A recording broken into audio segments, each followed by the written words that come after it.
Welcome in, everyone, to another edition of the UWF Football Show. Head coach Kaleb Nobles. I'm Will Kennedy. We're coming to you from the locker room into the season. 7-3, the final record. A tough one at Valdosta. We're not going to get deep into the highlights. We'll talk a little bit about that game, and we want to spend a little time with coaches kind of wrapping up the season. Mm-hmm. They had their end of the season awards banquet. We'll talk about some of the honorees from that a little bit, but also kind of give a window to the fans out there about kind of what the next couple of weeks look like and moving forward. So let's talk first about the game. I mean, end of the season, you've talked about it ever since week 3. You know, we got to win out. We got to control our destiny. It really was a playoff game and not just kind of lip service. You had to win to advance. Yeah, it was. We knew that going in, and we knew that for a while. And I kind of had a feeling this was coming down the pipe just a bit, that we knew they were going to probably finish undefeated, and we had a chance to go play them. So we knew it was a playoff game, and we knew we had to win out from basically the time we got off the plane in Grand Valley. So proud of our guys for giving themselves a chance to be in that game. I think that's what maybe gets lost a little bit is you told them, 7 weeks ago, we just got to win. They ran off 6 straight victories. I think that's a testament to who this team is. Yeah, it is. It kind of confirms the resiliency of this team and what I thought they are at fall camp. And obviously we didn't start hot. We're kind of young on some things, and that kind of showed versus West Al, versus Grand Valley. And so we know we got to continue to grow. But I am proud of those guys for staying the course and answering the challenge that we did through them from week 3. And giving ourselves a chance late in November. It's crazy. Week 2 of the season, you mentioned West Alabama, and you don't know at that point, how big that game's going to end up being, double overtime loss. And, maybe I'll talk to Dave Scott, move that game back a little bit in the schedule.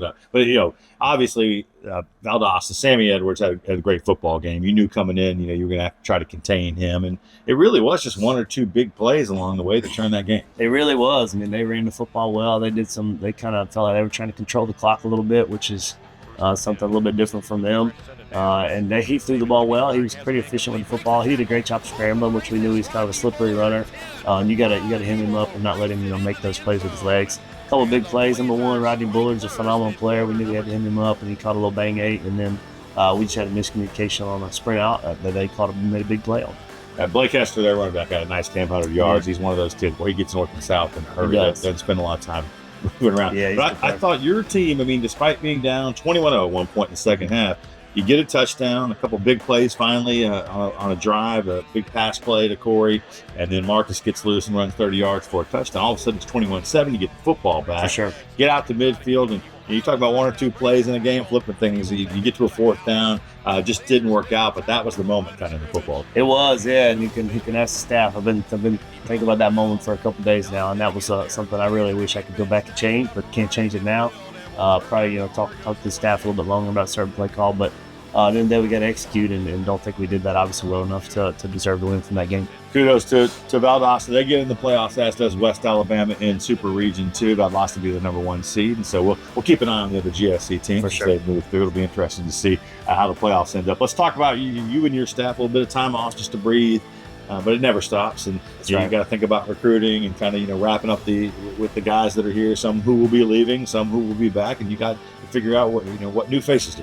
For sure. A couple of days after the game now, I've already kind of did an evaluation of our roster and kind of look at your spring roster, kind of start stacking those things up, and we'll talk as a staff and kind of evaluate where we need to spend the most of our time as far as transfer, JUCO recruiting, and getting guys in here for the spring, and then really hit the road running on high school recruiting. Just there's a lot of really good high school players out there that are available to us. So we try and do as much of that as we can. And we think we got some good guys identified. And so we're going to work and really work almost up to Christmas to try and find the best players we can for our roster. You guys signed a really nice and big high school class last year. Is that kind of, looking at that again? Because, developing your own, if you will. For sure, yeah. We've signed 44 high school kids the last 2 years in our 2 recruiting classes since we've been back here. So it is important. Obviously, you got to evaluate the talent level and evaluate, everything as far as academics and things like that, and then where your current roster is. We got a good balance of youth and older guys on this year's upcoming roster. So really, it's almost a daily evaluation of, all right, what do we need to go get? What do we need to go find to help us be great in 2025? Had the end of season, award ceremony the day after the game.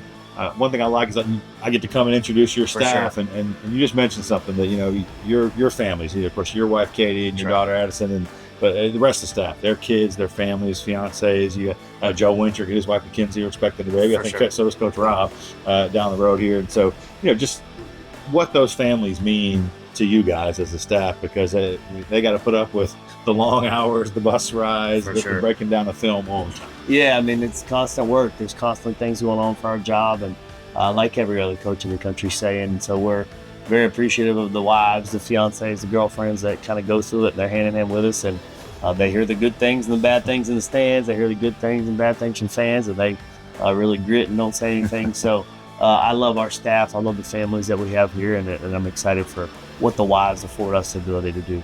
We honored seniors before senior day at the last home game, but had a chance to honor those guys again, the ones that are whether they have some eligibility left or not, but they're graduating. So many of them graduating, not just with undergrad degrees, but with master's degrees as well. I think that's a testament to those guys, but also to the program and kind of the model that you set.